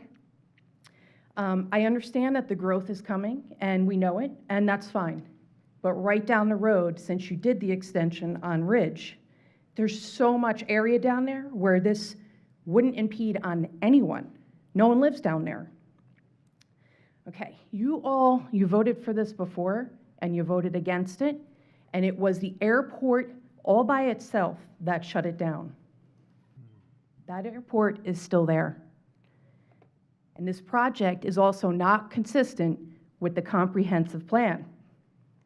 Again, Res 1 to Res 24. If we start this precedence of changing the rules as we go, what are we telling people? We need to think about the people that already live there. I love Pasco. Again, I want to say that. I love where I live. This can go down the street. There's no reason why the developer, and it's a great place. It's a great place just down the road. I encourage you to go down Tanglewood Drive, go through our area. Okay? If we have, again, rules in our county for these specific things with a specific expiration date, because I'm pretty sure it was 2025 that the expiration date was up for this comprehensive plan. Again, what kind of precedents are we setting if they can come in, change it, and we don't have a say? And as far as the DEO making no comments, the DEO has no say in this. And if you don't know that, I encourage you again, call the state and ask them. We did our homework on this. We didn't come to anyone with our thoughts or feelings. We came with information, hard, cold facts. We love our neighborhood. We would love to see this down the street, just not here. We appreciate you. We thank you for your time, and I hope that you all vote your conscience. Thank you. Thank you.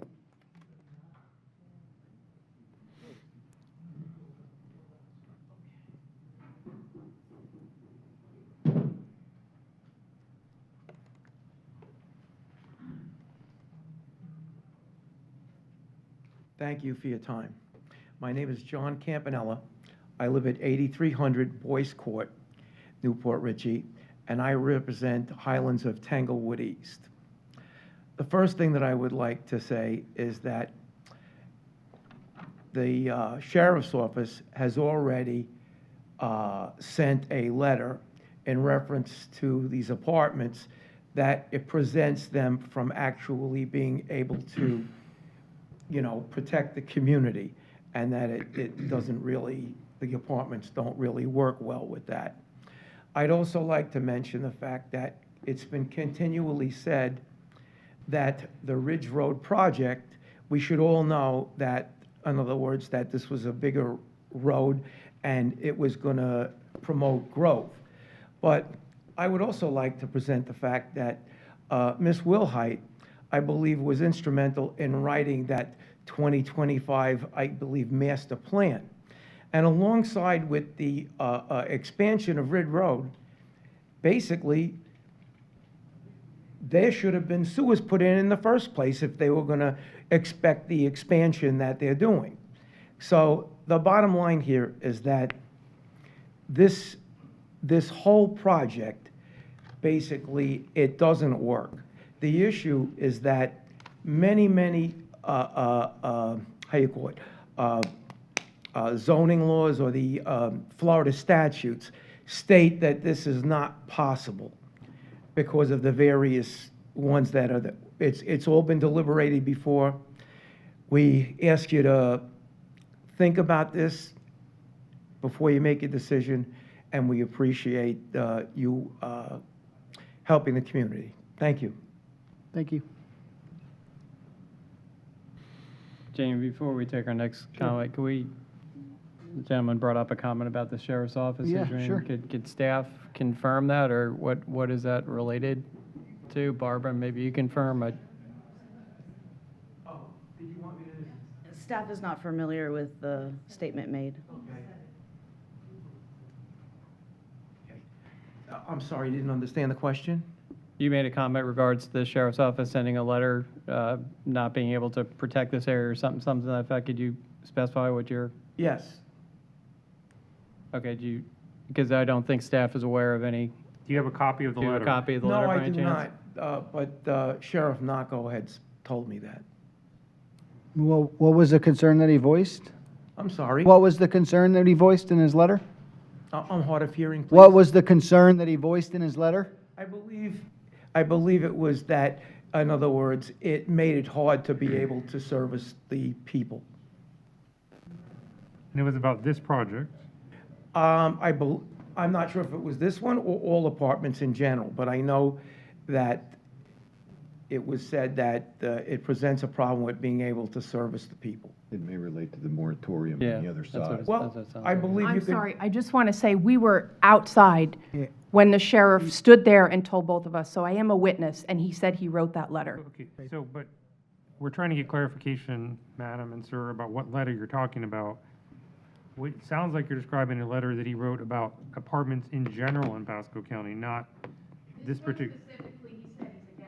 Okay, we can't be speaking from the floor. Unless somebody Okay. could produce this letter, you Well, can't wait take a it as second. evidence. You have access to Mr. Naco. I would Okay, he's just not, ask you. he's not here. Staff is saying they're not familiar with the letter regarding this project. Is that right, Jessica? That is correct. Okay, so if he didn't send it, the person he would have sent it to would be Ms. Cowell. Okay, that's who would receive the letter. She's saying she doesn't have it.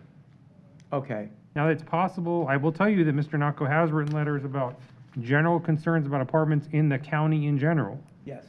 To support the moratorium on apartments in other areas of the county. Mhm. So it's possible that's the letter he's referring to. I would not be able to answer that question. Okay. All right, thank you. Thank you. Thank you.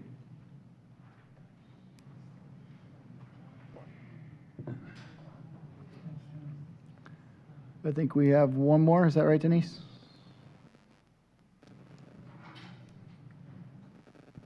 They always say the best to last. Excuse me. First of all, airport safety. Okay, before you get started, just name and address and then acknowledge you've been sworn, please. Yes, I have been sworn in. My name is John Voda. I live at 8641 Skymaster Drive, Newport Richey 34654. And that is in Hidden Lake. Okay, thank you. Airport. Okay, the first thing is airport safety. Could you put up the building picture? Talking about the one with the runway on it? Is that what you're No, talking that's a about? picture of the buildings and their. Their plan? Their plan, yeah, site plan.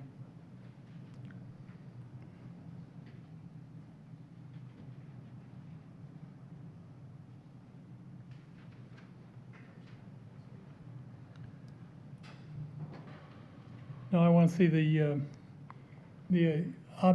objectives of the building site. Actually, the picture of the building itself. No, the picture of the building itself. The elevations of the building? Yeah, basically what it looks like. Okay, because this is a picture of what we use as a landing directions. We have a downwind leg starting Is over this at the Hidden picture Lake. you wanted? Is that the picture? Can we show this on a overhead? Okay, you asked us to bring up a picture of what it looks like. Is that the one you want? That's the one I want. Okay. Thank you. All right. All right. We have to go downwind, downwind, and then our base leg, and then our final. Base leg is right over the top of those buildings. All right, even if we're 100 yards past it or 100 yards in front of it. Those buildings with those slanted shaped roofs will cause all kinds of turbulence. I'm sorry, they will. And when you have a lot of turbulence, when you're flying slow, low, full flaps, full gear down, what's going to happen? You're going to bounce around. What happens when you bounce around? You're in potential of falling right out of the sky. That's why this is the wrong place for this building. Wrong place. It's just ridiculous. Now they put slanted building tops on it. All right. 220 airport, airspace and land use. Permit process for obstructions. Airport zoning regulations must include the following components. Permit for construction, alterations of obstructions. Obstructions, marking and lighting. That's another thing. What kind of lighting they're going to have on that? They're going to highlight the buildings, make it look pretty. And what happens to those lights? They go up in the air and we're going to be blinded when we're coming around the corner. It's ridiculous. Documentation showing compliance with federal requirements and valid aeronautical studies. Considerations include, but are not limited to, I'm sorry, I'm going to go over that a little bit, okay? No, you're going to be limited to your 3 minutes, so you got 3 minutes, so just try to wrap it up. Okay. In other words, this is wrong. Wrong place. It's right there in front of our airport. The one thing that I do have a problem with, I used to be a utilities project manager. There ain't no way you're putting in the sewer system what they're talking about. The engineer told me they're going to put in a 6-inch sewer line. 6-inch sewer line for 300, 400 people flushing the toilet all in the morning. Think about it, guys. Ain't going to happen. And you got to go to over there off the Cubulus and Starkey to put a bigger size in there, which means you're going to go down Tanglewood. That ain't going to happen either. You can't get the right-of-ways going through there. It'll take you years to do that. And there's no way going over Moon Lake and up, because that's past the that real nice community over there. This is just wrong. Okay. It's a wrong place, the wrong site. They don't have it engineered right either. Understood, They sir. don't have the I understand. utilities there. Well, we've got their engineer here, and understand this is only the Yeah, zoning. I've talked to that engineer. This is Believe me, only, he has no sir, clue what he's your talking 3 about. minutes is up, so, I mean, the engineer will acknowledge, and then he has to go through site development permit and everything else, so this is only the zoning hearing. Okay, I understand that. The FAA, they don't tell us what to do. Okay, very Okay. good, sir. I They appreciate have your no time. Thank clue you. what we do. Thank you, sir. All right, thank you. Okay, is that everybody? Anybody else here to speak?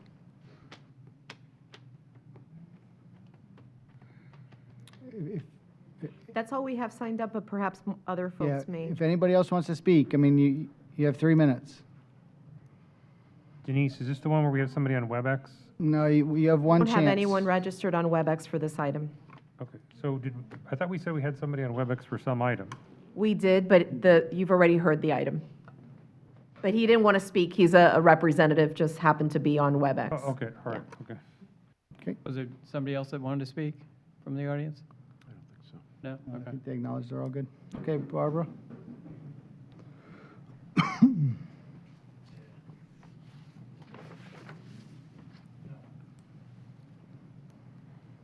It's Barbara Wilhite for the record. Let me have Steve Henry come on up and talk traffic with you, please.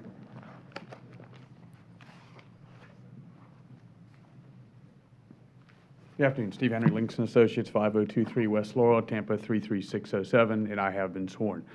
So I want to address a couple of the issues that were brought up. One is the access or the traffic, potential traffic on Tanglewood.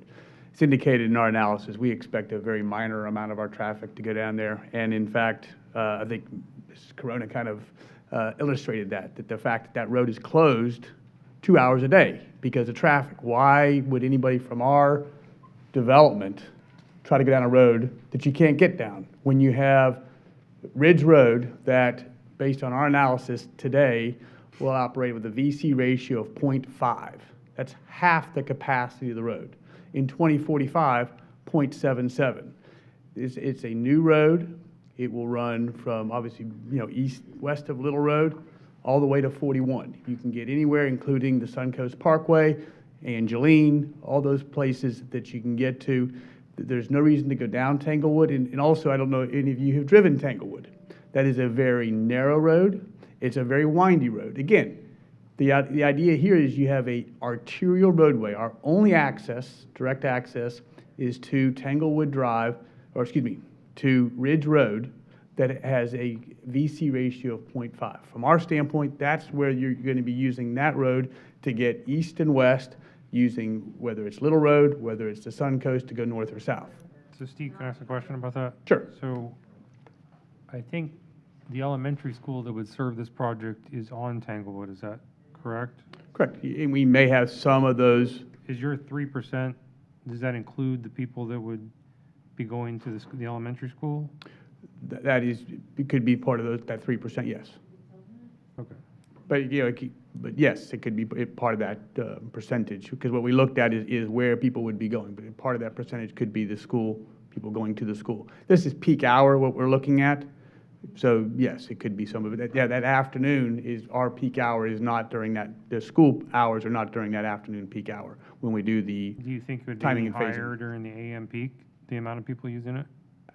Not, there may only be if they're going to the school. We do not believe that there would be any more going through that area. Again, partially because of the fact that during the peak hour when the school is there, the traffic from the school blocking the ability to get through Tanglewood. So if there's any higher percentage, it would only be because someone may be going to the school. But otherwise, we think it would be lower percentage because you just simply can't get through the road. Okay. Richard, just real quick, for the school board numbers, what, a 230-unit apartment complex, how many elementary schools? I was looking that up. I can get to that in a second, so just Okay. give me a minute. Very good. Thank you. The answer is 27. Okay, thank you. And we did contact, our project manager contacted the school board and said they will have a bus stop either at our project or within our project. With that, I'd like to bring up Doug Saunders. He wants to go through some of his airport analysis for you. There's a second PowerPoint. Okay, ma'am, there's no, we can't have speaking from the floor, please. Okay. Everybody here had the right to request additional time. Everybody had the right to request additional time, and please, no more speaking from the floor.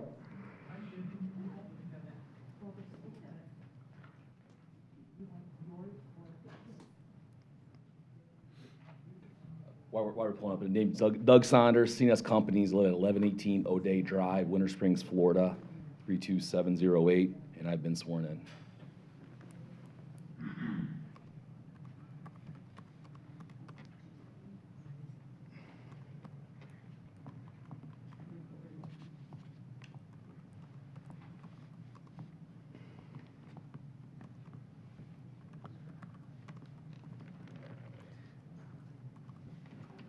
You're in good hands. I'll take care of you. Why don't I talk while they bring that up? Because I do want to respond to some of the public Okay. comments. Very good. You heard that we're putting 230 apartments on a small two-lane road. We are putting 230 apartments on our arterial highway, a four-lane arterial highway. You heard that we're building in a residential area. We're building on Ridge Road. The subdivision, this is not part of the. Again, no speaking from the floor. Subdivision. So we are, again, we're not in the subdivision, we're not building within the subdivision. We are not changing the rules. I know the rules, and there's one thing that I know very well are the rules. I wrote a lot of them. And we are not changing the rules, we are following the rules. As I explained, the reason why it's Res 1 is because the county never changed any of the land uses when they changed the market areas. The comp plan does not expire, and that's a plan horizon 2025. We're aware of no letter by the sheriff or no statements by the sheriff relative to our project. Yes, there's no sewer there now. As Mr. Carballa testified before the Board of County Commissioners in June, capacity exists. The developer just needs to extend the sewer and water to the project. It's the policy of the county is for developers to extend sewer and water lines.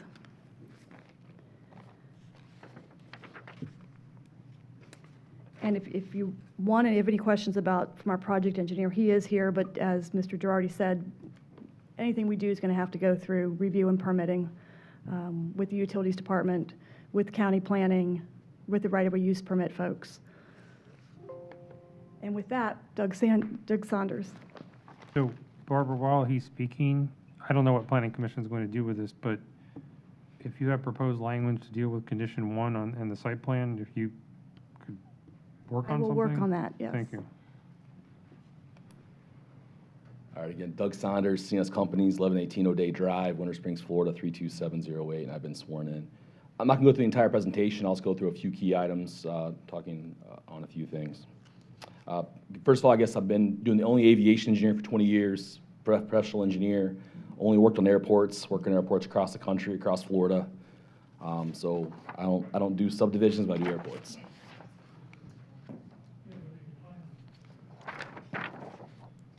All right, regarding the gentleman's question on the base leg, he is correct that, they will be doing a standard left-hand traffic pattern over the, turning across this area. Really where they turn is up to them. This is a visual airport. It's really up to their prerogative how they turn, when they turn. And whenever they turn, it doesn't, and nonetheless, they're going to be 400 to 500 feet above the apartment. The power lines are actually higher than the apartment that are right there on Long Ridge Road.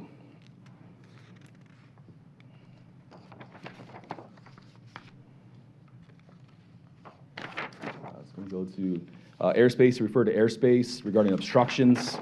So we looked at the FAR Part 77, which looks at all the visual surfaces around the airport, both the Part 77, threshold sighting, and other surfaces. And it's not an obstruction. So this airport, as Barbara mentioned, it's 81 feet clearance, way above there. The power lines along Ridge Road are an obstruction. The road is in the surface too, because roads have an elevation as well. So those are in the surface. This apartment complex is not, it's not within the surface. ILS surface we would not look at because those are different surfaces, and this airport does not have an ILS system. You're good. Just keep going. I think the last thing I really wanted to hit on really was, the FAA reviewed it, so they provided a, determination no hazard area navigation, and we reviewed the whole analysis. I've reviewed multiple airports in Florida, across the country, and we concur. There's no FAA guidance, state guidance, that this airport and this apartment complex can live together. That's all I have to say. Okay, thank you. Mr. Chairman, I was going to add a little bit for the school part. So 230 units would be 27 elementary school students. Some of those could be siblings, and I'm not sure if bus service would be provided because there's no sidewalk on Tanglewood Drive. So there could be bus service, I'm not 100% sure. They would determine that if and when the development occurs. As far as the road blockage, we do have a traffic safety committee that includes school district staff and county staff. We meet regularly. Any safety issues are brought up during that time. This is more of a inconvenience issue, almost like when you're going to, this Bucks game where there's traffic for the Bucks game. So it's, if you know when the traffic's going to be bad, it's best just to avoid that area at that time. Okay, thank you, Richard. Any other questions from up here? Well, I guess I'll just repeat my earlier comment that if this plan that was handed out to the Planning Commission is important to you all, then condition 1 needs to be modified to require compliance, or at least substantial compliance with this plan as opposed to the one that was attached to the MPD. The language I propose to address that would be added to condition 1. After the period, we'd add the language, development shall substantially conform to the conceptual plan attached as Exhibit A. And Exhibit A would be this plan that you've handed out? That's correct. Ms. Cowell, is that condition okay with you? Yes, sir. Okay, thank you. Any other questions from up here? I just wanted to say, I'm going to have to leave in a couple minutes, but my vote would be to approve this project. Nothing I've heard has changed, or, what I've reviewed has changed the considerations of the project. I think it's the developer's gone above and beyond and actually buffering the development. I think that they've done a great job. They're committing to substantial infrastructure improvement by bringing the sewer down to that area, which is not currently there. And I haven't heard anything in the airport testimony that would change my opinion of the approval on it. Okay. Thank you, Chris. The chair wasn't asking for motion. Is there a I'm just- motion? I mean, is that a motion? If there's no further comment, I'll make a motion to approve, yes. Is that with the revised condition With the one? revised condition of the exhibit being added, correct. Okay, there's a motion and a second. Any further discussion? If there's no further discussion, all in favor, say aye. Aye. Aye. Aye. Opposed? Motion carries.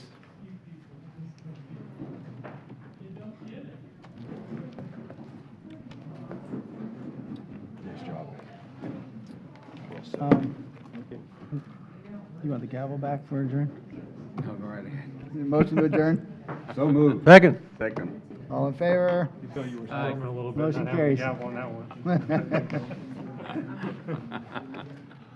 I was thinking, Likewise. Dave, they don't ask Happy for Thanksgiving. You too.